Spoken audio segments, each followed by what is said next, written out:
Otavalo informa. Ñami Callarishka Programa de Intervención Nutricional Territorial Integral Inti Ayllu llaqtamanta uchilla wawakuna ali mikushka kachun nishpa.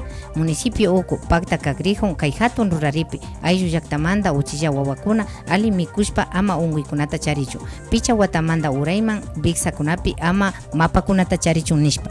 Kay wataka tawka ayllu llaqtakunapimi Pacta Cagrin kay ruraykunaka paykunapa shikan murukunata hapinga shinallata mikuna yurakunata tarpunga hasta wambachaka alpata llankana hillaykunatapas charinga. El objetivo del proyecto INTI es disminuir los niveles de desnutrición infantil que existen en las diferentes comunidades.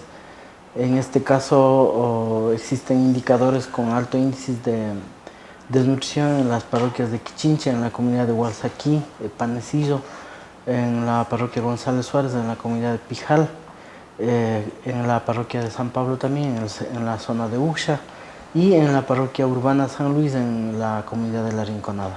Uchilla wawakunapa mamakunaka paykunapa wasi punkukunapillatami tarpugrin mikuna yurakunata paykunapa uchillakunapak suma mikuykunata karangapa. Otavalo, Alcaldía Ukumanta, Ruraykunata Pacta Chincha.